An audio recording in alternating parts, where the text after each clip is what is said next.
माझ्या तमाम मराठ्यांना जय शिवराय. मी बोलण्याआधी तुम्ही सर्वांनी हे शेअर करा. लेफ्ट साईडला बटन आहे, तुम्ही हे सगळं शेअर करा, कारण भरपूर लोकांपर्यंत ही माहिती गेली पाहिजे की आता आपण काय बोलतो. कारण आपल्याकडे वेळ कमी आहे, आपल्याला मीडिया लक्षात घेत नाही आहे.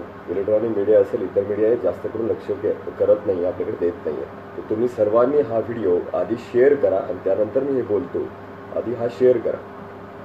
त्यामुळे इतर सर्व आज करोडोंनी मराठा आहेत, प्रत्येकापर्यंत ही भूमिका समजली पाहिजे की नेमकी आपली इच्छा काय, आपण चाललोय कशासाठी. त्यामुळे सर्वात पहिल्यांदा शेअर करा आणि त्यानंतर मी बोलतो. 9 ऑगस्ट क्रांती दिन, मराठा क्रांती दिन. इतिहास घडणार ही काळ्या दगडावरची पांढरी रेष. तुम्हाला माहिती आहे 57 मोर्चे काढले.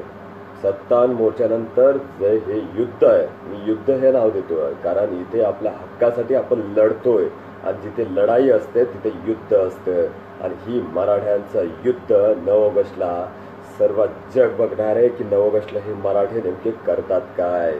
पण एक लक्षात ठेवा, तुम्ही सर्व चाललात ना, मीही चाललोय आणि चाललोय कशासाठी याचा अर्थ, याची समज, ही सगळ्या गोष्टी लक्षात ठेवा. फंक्शन अटेंड करायला चाललो नाही, तिथे जाऊन शिल्प्या काढायच्या, त्या पोस्ट करायच्या, त्या गोष्टीसाठी चाललेलो नाही. आपण चाललोय लढायला आणि लढताना माणूस जोशमध्ये जातो आणि लढाई करून मागे येतो. पण मागे येतो विजय घेऊन. त्याला म्हणतात मराठा. मराठा या शब्दाचा अर्थ समजून घ्या. गेल्या कित्येक दिवसापासून मी ठोक मोर्चाची भूमिका मांडतो, आक्रमक भूमिका मांडतो. ठोक मोर्चाचा अर्थ समजून सांगितला की बाबा मूक मोर्चासारखंच असतं, फक्त ठोक म्हणजे आम्ही तळ ठोकणार, आम्ही सरकारवरती दबाव आणणार की बाबांनो आम्ही जर तुम्ही आम्हाला अधिकार दिले नाही तर आता आम्ही इथून हलणार नाही. आणि एक दिवस मुंबई बंद पडणं म्हणजे हजारो कोटीचं नुकसान. आणि त्या हजारो कोटीमध्ये प्रत्येक समाजाचं शिक्षण मोफत होईल, एवढी ताकद त्या पैशामध्ये आहे. तर लक्षात घ्या, मी आज तुम्हा सर्वांना, आज ही शेवटची भूमिका आहे. मी आजपर्यंत भूमिका कधी बदलली नाही. सकाळी मुक म्हणायचं, दुपारी ठोक म्हणायचं, रात्री परत मुक म्हणायचं. त्यातला मी मराठा नाही. मराठा मरा लेकिन हटा नाही. शब्दांनी आणि सर्व गोष्टींनी शब्द दिला तर तो पाळणारा मी मराठा आहे, सच्चा मराठा आहे. तुमच्यासारखी ही मराठे आज मला साथ देतात, लाखोंच्या संख्येने साथ देतात की त्यांना कुठेतरी जाणवतंय की हे कुठेतरी थांबवायला हवं, कुठेतरी निर्णायक हवं. आणि त्यासाठी तुम्ही आज जे पाहताय प्रत्येक जण हे विनाकारण पाहत नाही. तुम्हाला कुठेतरी जाणीव की कुठेतरी आक्रमकता असायला हवी. ज्या मराठ्यांनी इतिहास घडवला तो मराठा आपण आहो. आपल्या रक्तात ते फक्त ठिणगी पडूस तर अख्खा महाराष्ट्र उभा करण्याची आणि महाराष्ट्र बनवायची पुन्हा ताकद आपल्यात आहे. तेव्हा मी आज तुम्हाला सांगतो, 2 दिवसापूर्वी उदयन महाराजांकडे गेलो. शेवटी आपण पहिल्यापासून सांगितलंय की उदयन महाराजच आमचं सर्वस्व आणि उदयन महाराजच आमचा निर्णय घेणार आहे. कारण छत्रपतींचं रक्त आहे, छत्रपतींचे वंशज आहेत आणि त्यांनी भूमिका स्पष्ट केली आहे, ती आज मी तुमच्यापर्यंत पोहोचवणार आहे. पण त्याआधी काही महत्त्वाच्या गोष्टीवरती मी बोलणार आहे. आपण सर्व चाललोय, मुंबईला चाललोय, रान पेटवलाय, प्रत्येक जण मुंबईला जायला तयार आहे. पण कधी हा विचार केला की चाललोय कशासाठी. आतापर्यंत 57 मोर्चे काढलेत, हक्कासाठी काढलेत ना, निवेदन केलं गेलंय. मग हे सरकार परत निवेदन का मागवत आहे, कशाला सरकारला द्यायचं. मी 1 वर्ष काय चिचुका खेळत होते का. यांना समजलं नाही 1 वर्षापासून अभ्यास करायचा आणि 1 वर्षानंतर आता 9 तारखेला डिसिजन द्यायचा. कशासाठी आता चर्चा हवी, तुम्ही स्वतः विचार करा. चर्चा आता कशाला हवी. चर्चेची वेळ नाहीये. आता निर्णय घ्यायचा तो सरकारने घ्यायचा आहे. मराठ्याचा हक्काचा प्रश्न आहे. आम्ही भीक नाही मागत, आम्ही आमचा हक्क मागतोय आणि आम्हाला माहिती आहे तो हक्क कसा घ्यायचा. एकमेव उदयन महाराज आहेत जे आक्रमक भूमिका मांडतात. उदयन महाराजांनी सर्वात पहिले म्हणले ॲट्रॉसिटी कायदा रद्दच करून टाका, कशाला त्याच्यामध्ये काही बदल करता. त्यामुळे उदयन महाराज आम्हाला कायदा, आम्ही कसा अधिकार आमचा घ्यायचा हे बोलणारे उदयन महाराज, आरपारची भूमिका मांडणारे उदयन महाराज. माझा आता कोणत्याही राजकीय व्यक्तीवरती, कोणती संघटना समितीवरती विश्वास नाहीये. माझा विश्वास आहे फक्त उदयन महाराजांवरती आणि तुमचाही विश्वास आहे उदयन महाराजांवरती. तेव्हा आता उदयन महाराज फक्त मार्गदर्शक म्हणून नावाला ठेवू नका. उदयन महाराजच पाहिजेत. उदयन महाराजच डिसिजन देणारे. मुंबईमध्ये मोर्चा मूक होणार का ठोक होणार याच्या भानगडीत पडू नका. तुम्ही तिथं या, मग पाहू काय करायचं. सगळी तयारी झालेली आहे. उदयन महाराज जे करतील तेच आपल्याला करायचंय. आणि तुम्हाला माहिती आहे छत्रपतींचं रक्त माघार घेणार नसतं. जे माघार घेते ते फितूर असतात. आणि आता लक्षात ठेवा, आता जर मूक राहिलात तर आयुष्यभर तुम्ही, तुमच्या मुलांनी, सगळ्यांनी मूक राहायचं. तिथं गेल्यानंतर सर्व चर्चा झालेली आहे, भूमिका क्लिअर आहे. आपल्याला आता अधिकार घेतल्याशिवाय माघार घ्यायची नाहीये. आज मी माझ्या जीवनातला सर्वात मोठा निर्णय तुम्हाला सांगणार आहे. पण त्याआधी मुंबई लक्षात घ्या, पावसाचा नेम नाही. त्यामुळे रेनकोट घेऊन या, खाण्याचं स्वतःचं स्वतः घेऊन या, तयारी करून या. असं वाटेल तुम्हाला की त्या दिवशी निघावं, पोहोचणार नाही. भयानक पाऊस, इतर गोष्टी. आणि मराठा जिथे जातात तिथं ट्रॅफिक जाम नाही होणार तर दुसरं काय होणार याचा विचार करा. आणि मराठा या शब्दाचा अर्थ लक्षात घ्या, मरा लेकिन हटा नाही. मला बरेच जण बोलतात मूक मोर्चाला तुम्ही गालबोट लावताय. अरे मूक मोर्चाला गालबोट लागणार कसं? जर मूक पद्धतीने तुम्ही बसून राहिला, तळ ठोकला, तर गालबोट कुठे लागणार आहे? लागणार नाही. शब्द आहे माझा, गालबोट लागणार नाही. जे करेल ते मी करेल. मी मराठा म्हणून माझ्या पद्धतीने जीव द्यायलाही तयार आहे. तुम्ही तुमचं ठरवायचंय. आज मी माझा निर्णय सांगतो. मला 3 प्रमुख मागण्या आहेत. सर्वात पहिला, जर जी समिती संघटना जे काही स्थापन करतात आणि म्हणतात उदयन महाराज आमचं मार्गदर्शक, का? कारण यांना वाटतं महाराजांचं नाव जर घेतलं नाही तर पूर्ण महाराष्ट्रातला मराठा आमच्या विरोधात उभा राहील. त्याच्यामुळे यांनी महाराजांचं नाव घेतलंय. पण जर तुम्ही महाराजांना मानता तर महाराजच आमचे डिसिजन घेणार आहेत, महाराजच निर्णय घेणार आहे. महाराजांना तिथं बोलून द्यायला हवा. तुम्ही सर्वांनी हे शेअर करा. प्रत्येक महाराष्ट्रातल्या, प्रत्येक जगातल्या प्रत्येक मराठ्यापर्यंत हे पोहोचलं पाहिजे. हा दबाव सरकारवर तयार झाला पाहिजे की मोर्चात मध्ये आलं की त्यांनी डिसिजन, निर्णय दिला पाहिजे की बाबा मराठ्यांना सगळं, एवढी ताकद आम्ही निर्माण करू शकतो. पण ही जर आपण पहिलंच जर मेंढरासारखं गेलो आणि परत मागे आलो तर काही खरं होणार नाही. पण मला वाटतं आम्ही सर्व मराठा जर एक झालो, आपलं पानिपत होणार नाही. यावेळेचं पानिपत सरकारचं होणार आहे. आणि ते कसं ना, तिथे तुम्हाला दिसेल. एक लक्षात ठेवा, ज्याने त्याने आपला निर्णय घ्यायचा. तुमच्या छत्रपतींचं रक्त आहे, मराठ्यांचं सळसळतं रक्त आहे. ते शांत ठेवू नका. शांत पद्धतीने जाऊ. उदयन महाराज जे बोलतील ते करू. उदयन महाराज म्हटले बसा तर बसू. उदयन महाराज म्हटले उठा तर उठू. उदयन महाराज म्हटले आता हक्क घ्यायचा आर न पार, तर हक्क घ्यायचाच आर न पार. मागे हटायचं नाही. कारण उदयन महाराज कधीही शब्द मागे घेत नाही. शेवटच्या क्षणापर्यंत एकच शब्द असतो त्यांचा. आणि त्यांनी काल परवाच्या काही दिवसांपूर्वी एका बैठकीत सांगितलंय की मुंबईमध्ये आता आर न पार झालं पाहिजे.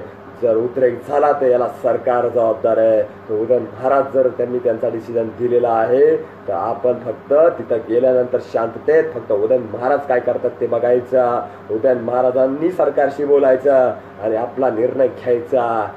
लक्षात ठेवा, आपल्याला आता माघार घ्यायचे नाही. ही शेवटची वेळ आहे. आता जर का कोणी म्हटलं नाही पुढचा मोर्चा हे करू, पुढचा मोर्चा तो करू, अरे करायचा कशाला जर आत्ताच सगळं माघार आणायचं आहे. आणि लक्षात ठेवा, आज मी माझा निर्णय सांगतो. मराठा आहे मराठा, मरा लेकिन हटा नाही. माघार माझ्या रक्तात नाही, छत्रपतींचं रक्त आहे. आणि तुम्ही त्याचे मावळे आहात आणि वंशज आहात. मागे आपण घेणार नाही. आपण घुसणार. आपण आपला अधिकार घेणार. लक्षात ठेवा, मी कोणालाही कोणावर माझा निर्णय बळजबरी लावणार नाही. माझा वैयक्तिक, मी मराठा म्हणून मी आज निर्णय घेतोय. मी दिला होता शब्द प्रत्येक मीटिंगमध्ये, जर 9 तारखेला अधिकार मिळाला नाही, सरकारने कसलाच लक्ष दिलं नाही, तर 9 तारीख म्हणजे परवा दिवशी 9 ऑगस्ट क्रांती मोर्चा, क्रांती दिन, मराठ्यांचा एल्गार. आणि हा माझा शेवटचा दिवस असेल या जगातला, जर अधिकार मिळाले नाही तर. मी आज सांगतो, ते पब्लिसिटी गेलं खड्ड्यात. एक मराठा म्हणून आजपर्यंत पळतोय, ग्राउंड लेवलला पळतोय. फेसबुकवर बसून बोलत नाही फक्त. मुंबई, सातारा, नाशिक सगळीकडे फिरलोय.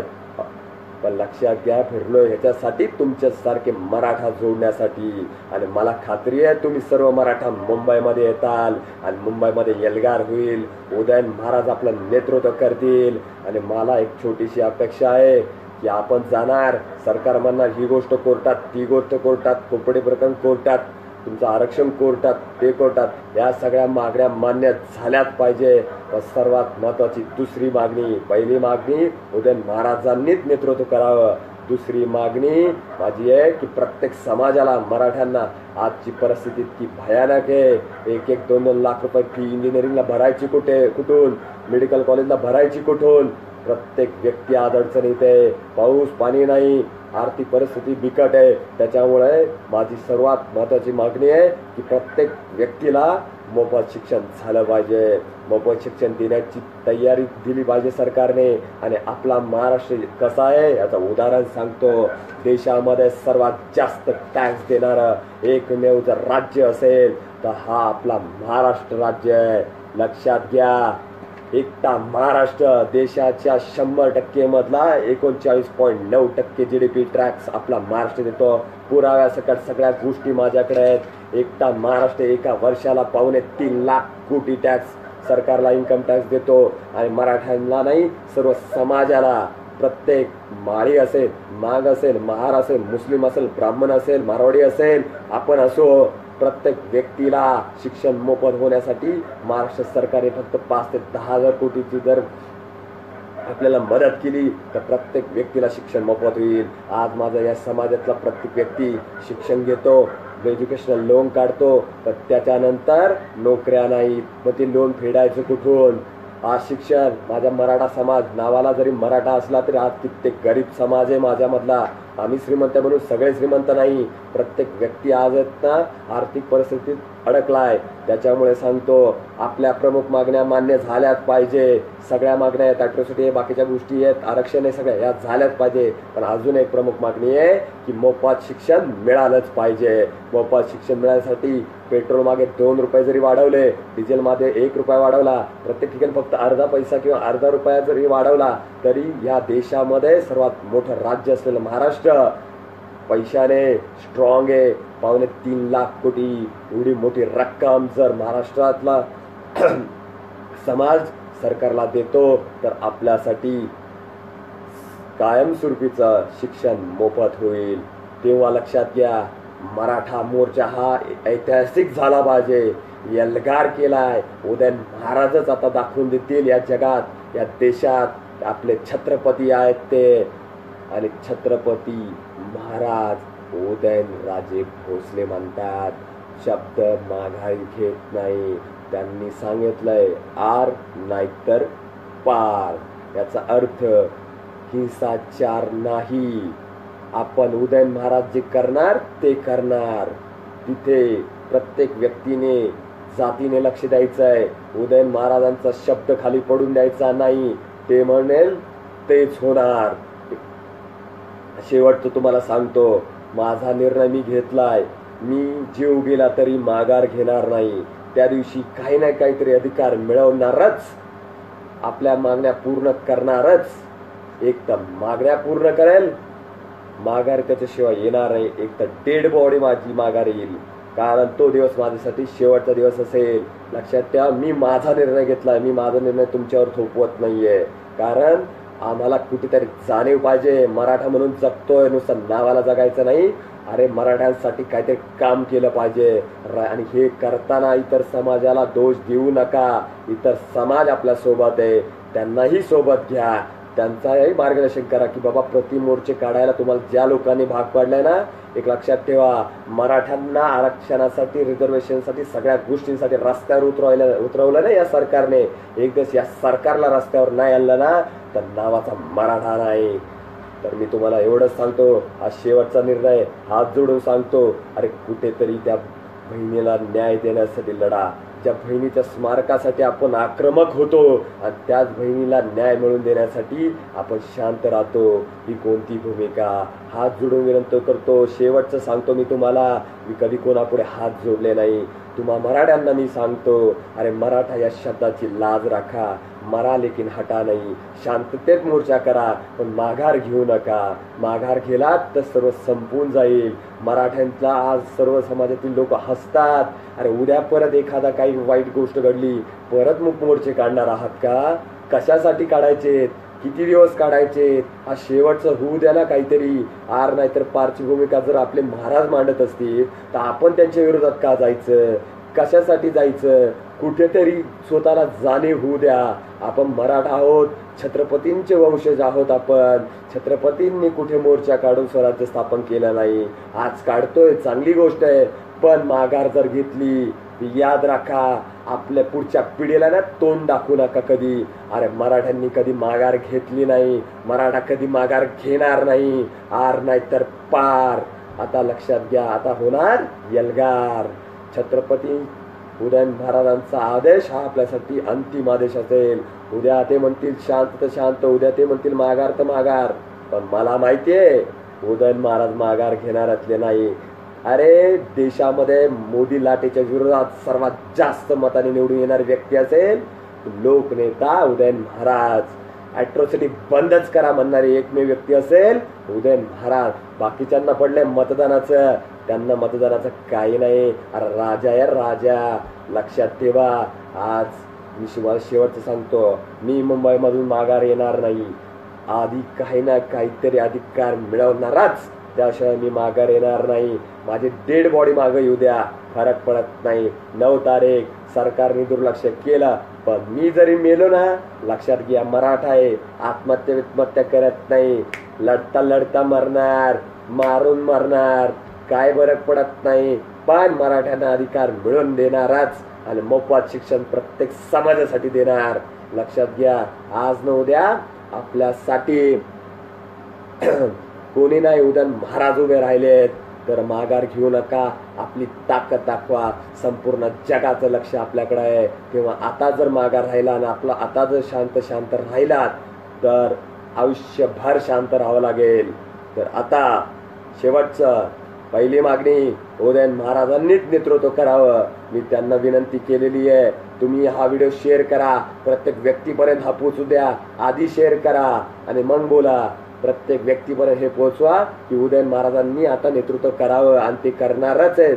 नेतृत्व करावं असं नाही, छत्रपतीच आहेत ते आपले, त्याच्यामुळे ते नेतृत्व करणार. त्यांचा शब्द हा आपल्याला सर्वस्व. आणि उदयन महाराज जे मुंबईमध्ये निर्णय घेतील तो आपण मान्य करायचा. आणि मला खात्री आहे उदयन महाराज आर नाही तर पारशत बोलत नाही, ते माघार घेणार नाही. आणि सरकारला आत्ताच घाम फुटलाय. इतके दिवस कधी चर्चेला नाही बोलवलं सरकारने, आता कसा घाम फुटला? कारण आता आपण आक्रमक आहे. आणि हे आक्रमक जे झालोय ना, ते याच्यासाठीच झालोय की आता आपल्याला आपल्या हक्काची, अस्तित्वाची लढाई आहे. तेव्हा माघार घेऊ नका. मी माझा निर्णय तुम्हाला सांगितलाय की मी माघार घेणाऱ्या मधला नाहीये. मी जीव गेला तरी चालेल, माघार घेणार नाही.